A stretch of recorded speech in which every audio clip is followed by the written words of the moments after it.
Everyone, this is Satyam. Welcome to my channel ATM classes by Satyam. तो पिछले video में हम लोग जो स्टार्ट किए हैं बीएससी पार्ट 1 और ये पेपर 2 स्टार्ट किए हुए हैं हम लोग, जिसका कि ग्रुप बी पढ़ रहे हैं वेक्टर अलजेब्रा। तो इसमें हम लोग जो है पढ़ लिए थे scalar product of triple vector, scalar product of triple vector. तो इसका हम लोग स्केलर प्रोडक्ट पढ़े थे, साथ साथ इसका ज्योमेट्रिकल इंटीग्रेशन भी जाने थे और कुछ क्वेश्चंस भी हम लोगों ने सॉल्व किया था। अगर आप लोगों ने वो वीडियो नहीं देखा है तो मैं डिस्क्रिप्शन में उसका लिंक दे दूँगा, वहाँ से आप लोग देख लीजिएगा। आज के इस वीडियो में हम लोग डिस्कस करेंगे वेक्टर ट्रिपल प्रोडक्ट कि 3 वेक्टर का वेक्टर प्रोडक्ट क्या होता है। तो अगर ए बी सी 3 वेक्टर है, then vector triple product of A B C in this order are given by A cross B cross C taken last 2 at a time और A cross B cross C taken first 2 at a time. तो ये है हम लोग का vector triple product. Since these are the vector product of the two vectors, vector A B cross C and B cross C and vector C are vector quantities। इसका कहने का मतलब हुआ कि जैसे कि इसमें देखते हैं, इसमें वेक्टर A जो है वो एक वेक्टर हो गया और B क्रॉस C, तो क्रॉस प्रोडक्ट क्या होता है, फिर से वेक्टर होता है। और जब हम लोग 2 वेक्टर का क्रॉस प्रोडक्ट लेते हैं तो हम लोग को एक वेक्टर क्वांटिटी मिलती है। उसी तरह से हम लोग ए क्रॉस बी ये एक वेक्टर क्वांटिटी देगा, फिर ये जो सी जो है एक वेक्टर है और जब दोनों का क्रॉस प्रोडक्ट हम लेंगे तो फिर से हम लोग को वेक्टर क्वांटिटी मिलेगा। तो वेक्टर क्वांटिटी क्या होता है, जिसमें कि डायरेक्शन भी होता है और साथ साथ मैग्नीट्यूड भी होता है।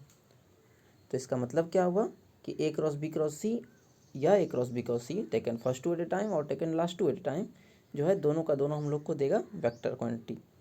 Since this are product 1 are known as vector triple product, और इसीलिए हम लोग इसको वेक्टर ट्रिपल प्रोडक्ट कहते हैं, जो कि ये एक वेक्टर क्वांटिटी देता है।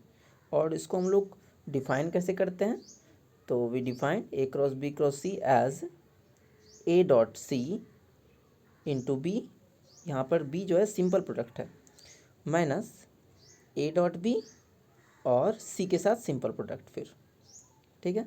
ये है वेक्टर ट्रिपल प्रोडक्ट का एक्सप्रेशन।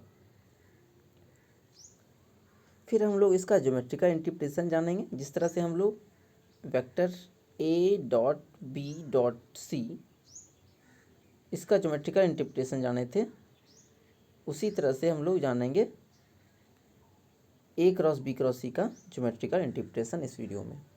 तो मान लेते हैं कि ए क्रॉस बी क्रॉस सी ये वेक्टर डी के बराबर है, चूँकि ये वेक्टर क्वांटिटी इसीलिए किसी वेक्टर के बराबर ही होगा। Clearly D represent a vector perpendicular to both A and B cross C. तो डी क्या होगा, अगर मान लेते हैं कि कोई वेक्टर है, यहाँ से हो गया हम लोग को वेक्टर, ये हो गया बी, ये हो गया सी, तो ये जो डी वेक्टर होगा और ए वेक्टर मान लेते हैं कि ये है, तो डी वेक्टर क्या होगा, इसके परपेंडिकुलर होगा, ठीक है।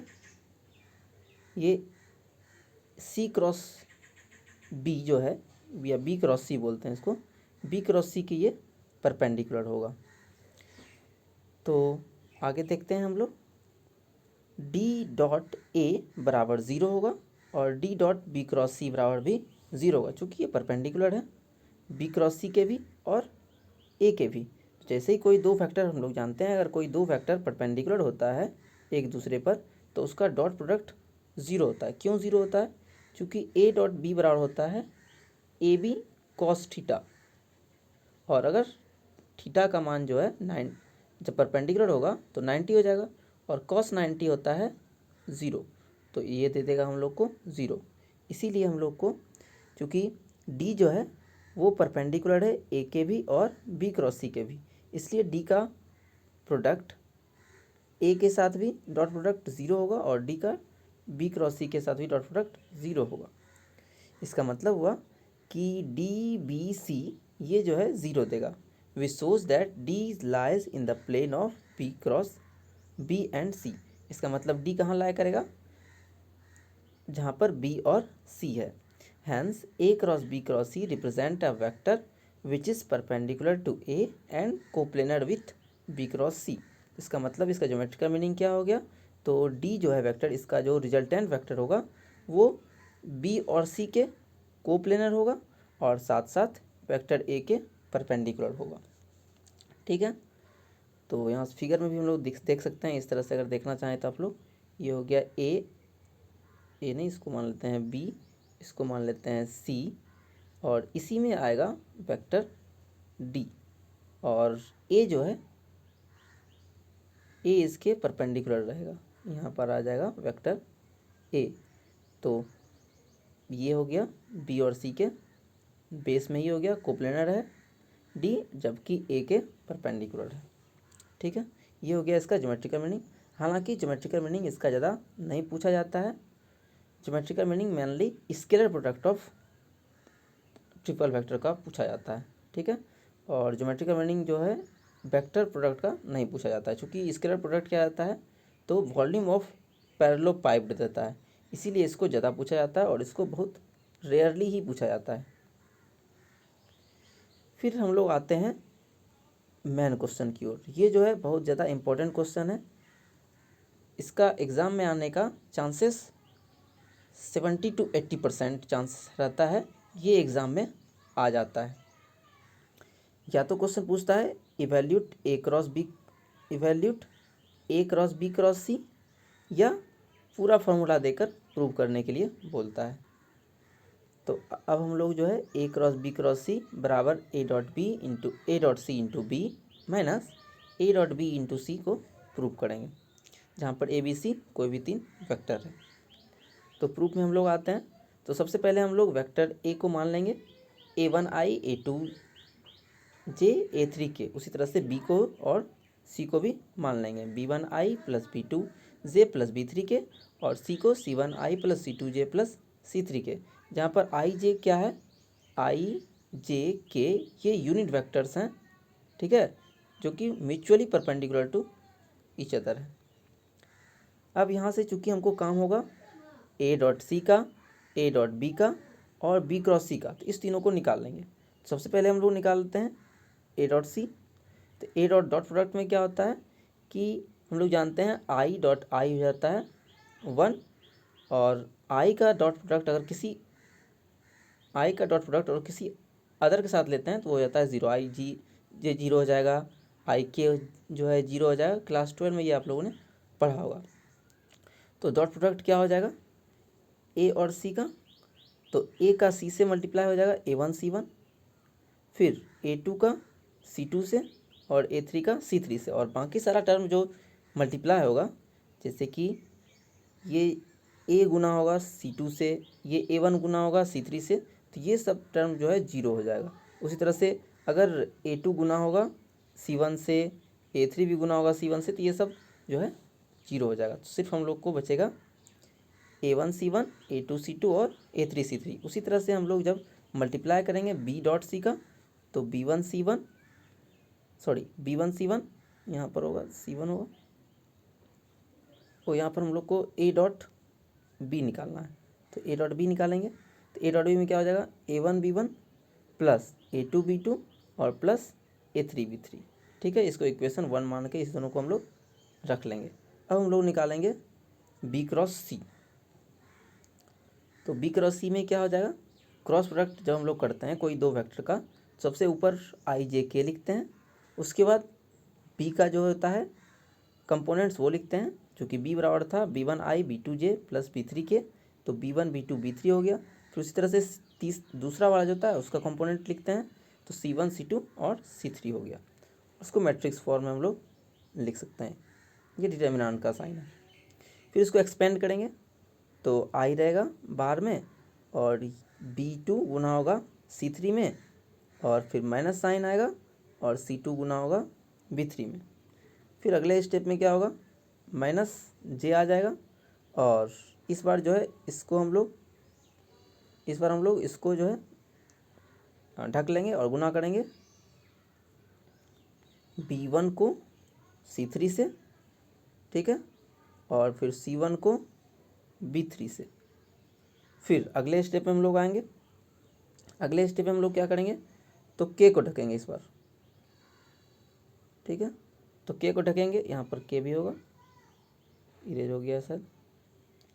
तो क्या आ जाएगा, B1 C2 और B2 C1, ये हो गया। अब हम लोग को ये मिल गया इक्वेशन 2 मिल गया, इसको इक्वेशन 2 मान रख लिए। इक्वेशन 1 मान के भी हम लोग A.B निकाल लिए उधर, और A.C भी हम लोग निकाले हुए हैं।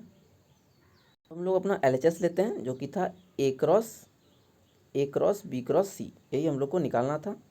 तो अब A का सबसे पहले मान लेते हैं ये एक वेक्टर हो गया और ये दूसरा वेक्टर हो गया। तो पहले ऊपर में IJK लिख लेंगे, फिर A का कोफिशिएंट लिखेंगे, तो A1 A2 A3 हो जाएगा, और फिर B क्रॉस C का कोफिशिएंट लिखेंगे। तो B क्रॉस C हम लोग यहाँ पर निकाले हुए हैं, तो इसका कोफिशिएंट लिख लेंगे। I का कोफिशिएंट यहाँ आ जाएगा, J का कोफिशिएंट यहाँ आ जाएगा, और K का कोफिशिएंट यहाँ आ जाएगा। यहाँ पर एक चीज़ और ध्यान देना है, क्योंकि यहाँ पर निगेटिव साइन था, तो निगेटिव को हम लोग पॉजिटिव बनाएंगे, तो ये निगेटिव हो जाएगा और ये पॉजिटिव हो जाएगा, ठीक है। इसीलिए यहाँ पर B3 C1 पहले आया है और B1 C3 बाद में आया है। अब हम लोग इसको एक्सपेंड करेंगे, तो सिग्मा लाग एक्सपेंड करेंगे, सिग्मा I A2 B1, यहाँ से आप लोग देख सकते हैं।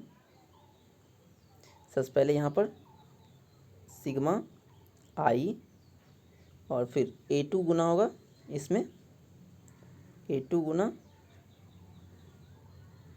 ये जो भी है ब्रैकेट में लिख लेंगे पूरा, फिर निगेटिव साइन आएगा, और फिर A3 गुना होगा इसमें A3, और मल्टीप्लाई और ब्रैकेट बंद हो जाएगा। यही चीज़ मैंने उधर लिखा हुआ है।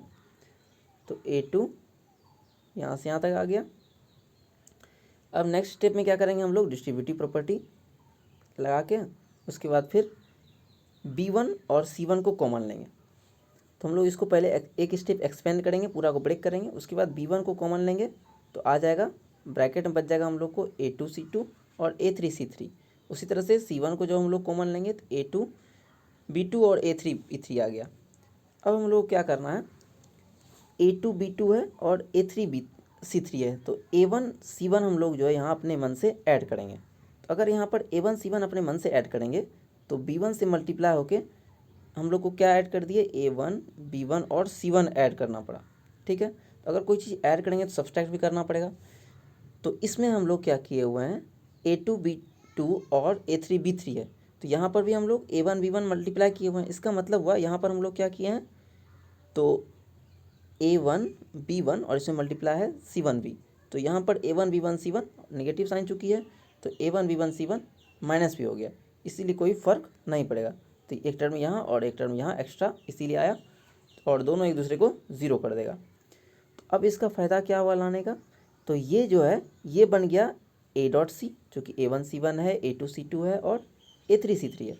उसी तरह से ये बन गया A.B, और बाहर में B1 C1 as it is रह गया, ये बाय 1 से आया। फिर अब हम लोग क्या कर लेंगे, तो इसको एक्सपेंड कर लेंगे, तो सिग्मा को जब मल्टीप्लाई करेंगे, तो sigma I B1 into A.C और sigma I C1 into A.B। फिर चूँकि A.C एक स्केलर क्वांटिटी होगा, चूँकि हम लोग जानते हैं जब दो वेक्टर को मल्टीप्लाई कर डॉट प्रोडक्ट लेते हैं तो वो एक स्केलर क्वांटिटी मिलता है। तो स्केलर क्वांटिटी को बाहर निकाल लेंगे और सिग्मा B1I रेस्ट रह जाएगा। उसी तरह से यहाँ पर भी एक स्केलर क्वांटिटी A.B मिलेगा, इसको भी हम लोग बाहर निकाल लेंगे, और सिग्मा C1I ये जो है बच जाएगा रेस्ट हम लोग के पास। अब हम लोग क्या करेंगे, सिग्मा B1I, इसका मतलब क्या हुआ, इसको एक्सपेंड कर लेंगे। सिग्मा का मतलब होता है सम, ठीक है। तो B1I को जो हम लोग ब्रेक करेंगे, तो B1I B2J और B3 किया जाएगा, उसी तरह से C1 को जब I को ब्रेक करेंगे C1I C2J और C3K मिलेगा। और ये जो है कौन सा वेक्टर था आप लोग को याद होगा, इसको हम लोग माने थे वेक्टर B, ठीक है, और इसी को हम लोग माने थे वेक्टर C, ठीक है। तो हम लोग को अब आंसर मिल गया कि A cross B cross C, ठीक है, सब वेक्टर का साइन देंगे, बराबर हम लोग को मिल गया इतना। तो यही हम लोग को प्रूव करना था।